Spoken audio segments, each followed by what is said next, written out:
wanaagsan daawadayaal meel kasta aad naga daawanaysaan kuna soo dhawaada warkii telefishinka madaxa bannaan ee Bulsha TV idinka imanaya stuudiyihiisa magaalada Hargeysa. Qodobada daawadayaal habeenkan caawa warka ku maqli doontaan waxaa kamid ah xildhibaan Maxamed Faarax Qabiile ayaa dhaleecayn u soo jeediyay golaha wakiilada Soomaaliland oo dhawaan duuduub ku ansixiyay xeerka baananka isla markaana u gudbiyay xukuumadda iyagoo aan soo marinin golaha guurtida. wasiirka arrimaha dibadda Soomaaliland ayaa kulan albaabadu u xiran yihiin la yeeshay guddi hoosaadyada arrimaha dibadda ee golaha guurtida. madaxweynaha Soomaaliland mudane Axmed Maxamed Maxamuud Silaanya ayaa digreeto madaxweyne ku magacaabay wasiir ku xigeen iyo wasaarad cusub. hogaamiyaha urur siyaasadeedka Xaqsoor ayaa si diiran loogu soo dhaweeyay magaalada madaxda gobolka Togdheer Burco. daawadayaal kuwaas waa qaar kamid ah qodobadii warka haatan isagii oo faahfaahsan. xildhibaan Maxamed Faarax Qabiile ayaa dhaleecayn u soo jeediyay golaha wakiilada Soomaaliland oo dhawaan duuduub ku ansixiyay xeerka baananka isla markaana u gudbiyay xukuumadda iyagoo aan soo marinin golaha guurtida. xildhibaan Maxamed Faarax Qabiile oo ka tirsan mudanayaasha golaha wakiilada ayaa dhaleecayn ballaaran u soo jeediyay golaha wakiilada oo dhawaan duuduub ku ansixiyay xeerka baananka isla markaana u gudbiyay xukuumadda iyagoo aan soo marinin golaha guurtida oo xaq u lahaa in la soo mariyo, taasi oo keentay in dhawaanahan khilaaf soo kala dhexgalo labada gole. waxaan halkan ka cabdeynayaa ummadda oo cabdeynaya mudanana dembigu galay ciidamada duusii karto kala dulqaadi karto, laakiin procedure-ka khaldan waxay la mid tahay awoodda madaxweynuhu uu wasiir ku heli karo inuu keliya komishanka oo soo aqbalaya maxkamadda oo soo dhaarisa mooyaane procedure-ka intii kale uu ka tegey xeeroosaadkii golaha wakiilada qodobkiisa 5 oo boroseska intaa laga dhigayana uu jabiyey kuna xadgudbay procedure-kii xeeroosaadkii golaha wakiilada. eykadi kuna fadhiyaan maanta xardaro warshaan iminka inoogu jirto in waxaa ku xaq leh kusimaa golaha wakiilada. xaq wuxuu loogu leeyahay guurtidu inay ku soo ogto dembi golaha ayagu dee intuu halkaa cadlay gudbinta malihiin anagu, laakiin halkuu ka gudbin lahaa golaha guurtida inuu madaxtooyada u gudbiyo waa sida. hadday madaxtooyadu sidaa ku carabsatana waa tuuga labaad marka ay gaalo wad koos waxaa laga yaabaa inay marka hore u qaadato dee shaambadan inay gudbinta caadiga ay tahay ee labada golo soo dhacay markayse gaadho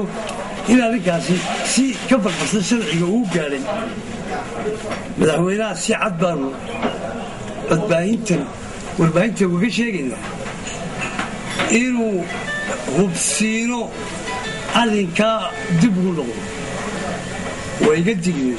wayga dardaaran, wayga laxajeclo qaynuun oo qarankan uu leeyahay. laxajecladuna way naga wada dhacaysa inkastoo malaha aan wixii ciddii wax kisaaskalisa loo yaqaano tani mucaarad maaha watii la darto qanuunkii xaq baan u leeyahay inaan wixii daldan toosiyo, laakiin madaxweyne waxa adigana ay kuu soo gaadhaysaa oo codkaygan uu kuu soo gaadhaya si waafaqsan qarannimada iyo wada shaqaynta iyo ilaalinta inagu wada waajiba inaynu qaynuun daloocda oo cidi ku taklifasho ku gacansiiyo. dalka kalena xildhibaan Maxamed Faarax Qabiile waxa uu dhaleecayn u soo jeediyay xukuumadda Soomaaliland isagoo sheegay intii ay xilka haysay inaanay ka run sheegin ballanqaadyadii ay u ballanqaaday shacbiga reer Soomaaliland sameynina horumar badan oo la taaban karo. wasiirka arrimaha dibadda Soomaaliland ayaa kulan albaabadu u xiran yihiin la yeeshay guddi hoosaadyada arrimaha dibadda ee golaha guurtida. wasiirka arrimaha dibadda Soomaaliland Dr. Maxamed Cabdullaahi Cumar ayaa maanta kulan albaabadu xiran la yeeshay guddi hoosaadyada arrimaha dibadda ee golaha guurtida Soomaaliland. kulankan oo ahaa mid aan la ogolayn in wax ka ogaadaan saxaafaddu ayaa markii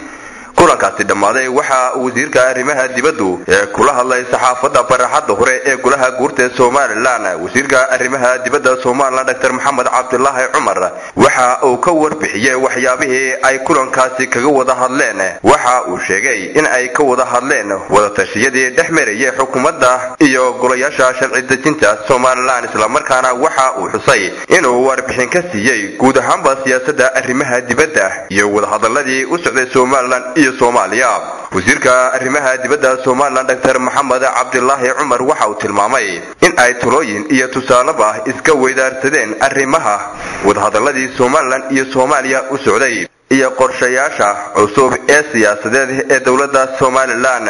ay ku wajahayso dawladda Soomaaliya waxa kale oo uu sheegay in ay kulankaasi isku soo qaadeen qorshaha mustaqbal ee siyaasadda dalka Soomaaliland kaasi oo uu sheegay in ay ka weydaarsadeen talooyin isla markaana ay meel fiican wax isla dhigaan isagoo arintaasi ka hadlayana waxa hadaladiisii kamid ahaa arrimaha dibadda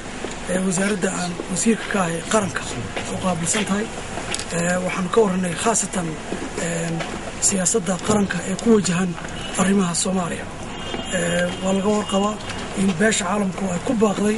in wada hadal ay dhex maraan Soomaaliland iyo Soomaaliya waxaan markaa golaha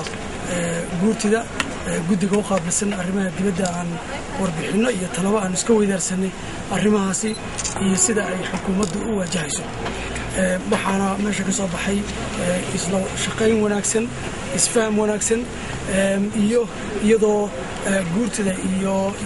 iyo baarlamaanka iyo xukuumaddu runtii dhinaca kale wasiirka arrimaha dibadda Soomaaliland Dr. Maxamed Cabdilaahi Cumar mar wax laga weydiiyay warar sheegayay in madaxweynaha dalka Soomaaliya soo taagay isla markaana carqalad ku noqday dadaal ay xukuumadda Soomaaliland ugu jirtay in ay deegaano ka tirsan Soomaaliland laga soo saaro shidaal iyo sidee ay xukuumadahana wax uga og yihiin ayaa waxa uu yiri ma jirto manaanan maqal arrin ka soo baxday Soomaaliya ama madaxweynaha aad ama cid kale ba ha noqotee oo ku saabsan khayraadka dalkan Soomaaliland ku jira oo la horjoogsaday horena ma dhicin imkana runtii ma dhicin madaxweynaha cusub ee Soomaaliyana anagu hadal imka wanaagsan mooy wax kale oo ka maqalay ilaa imka ma jiro marka arintaas arrin runtii madaxweynaha Soomaaliland mudane Axmed Maxamed Maxamuud Silaanya ayaa digreeto madaxweyne ku magacaabay wasiir ku xigeen iyo wasaarad cusub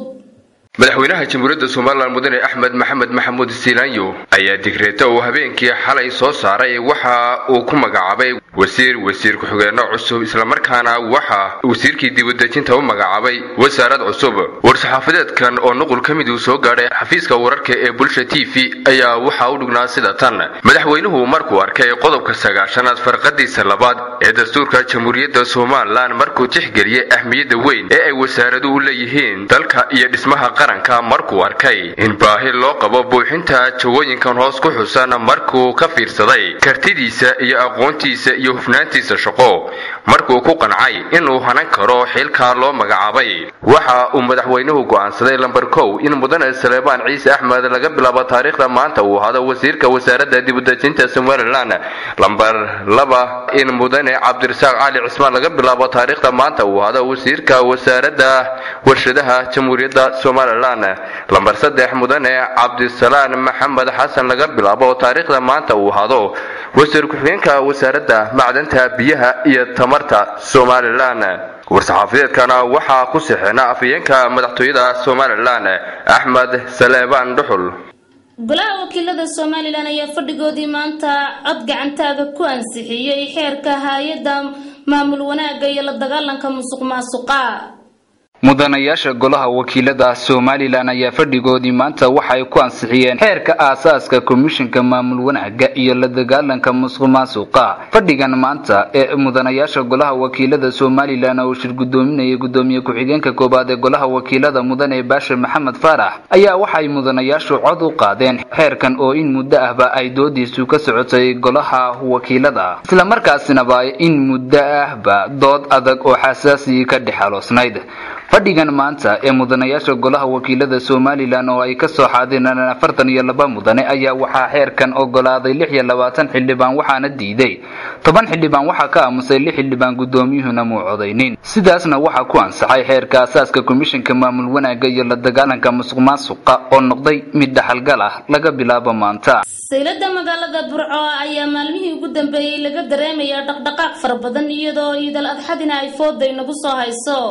saylada magaalada Burco ayaa si weyn looga dareemayaa dhaqdhaqaaqa xoolaha halkaas oo ay ku soo hoobanayaan xoolo aad u badan oo ka kala imaanaya Somaliland, Soomaaliya, Itoobiya maadaama ay tahay saylada ugu weyn Soomaaliya ama Somaliland mar aanu wax ka weydiinay jeeblayaasha ama ganacsatada ayaa waxay noo sheegeen in ay weli xoolo yaraan jirto arafadan taas oo ay sababtay abaaro waxa kale oo ay noo sheegeen in sixirku xoolo sare u kacay arafadan halkaas oo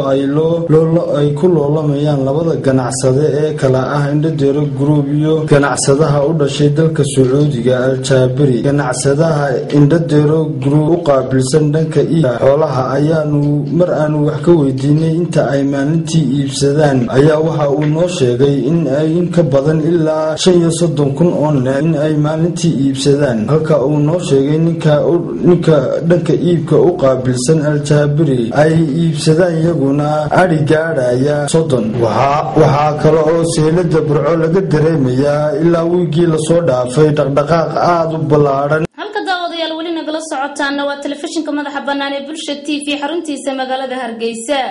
dawladda dalka Syria ayaa ku dhawaaqday in aanay diyaaradaha dalka Turkiga soo gali karin hawada dalkaasi xukuumadda dalka Syria ayaa sheegtay in ay ka xidhayso dawladda Turkiga hawada sare ee dalkeeda in ay soo maraan diyaaradaha dalka Turkiga arrintan ayaa ka soo yeedhaysa wasaaradda arrimaha dibadda sida ay qortay wakaaladda wararka qaranka ee sanataasi oo sheegaysa in laga bilaabo maanta ay mamnuuc ka tahay diyaaradaha rakaabka ah ee Turkiga in ay dul maraan hawada dalkaasi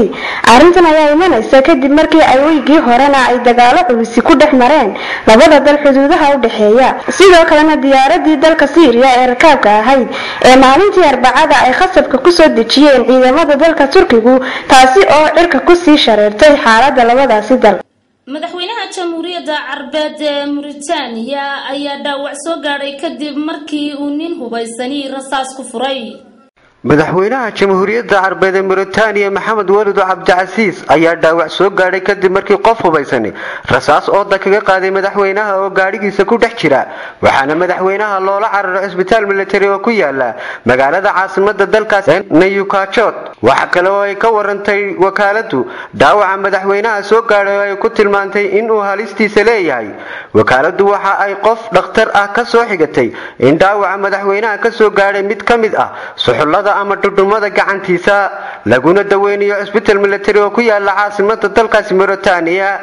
madaxweynaha dalka Mauritania Maxamed Waliid Cabdicasiis waxa uu dalka Mauritania qabsaday sanadii 2008 oo ku qabsaday inqilaab military laakiin waxa madaxweyne loo doortay sanadkii 2009 waxaana jira oo dhawaanahan soo baxayay hanjabaado uga imanayay kooxaha islaamiyiinta ee xagjirka xiriirka la leh shabakada Al-Qaacida daawadayaasheeda qiimaha iyo qadarinta naga mudan intaasi ayaan ku soo gabagabaynaynaa war wixii dalka gudihiisa iyo dabadiisa baan idinka haynay habeenkan caawa warkan warka xigay intaan ku kulmi doono aniga iyo asxaabtiga la qayb qaadatay tabinta warkaba waxaan idinkaga tagaynaa salaamu alaykum wa rahmatullaahi wa barakaatuh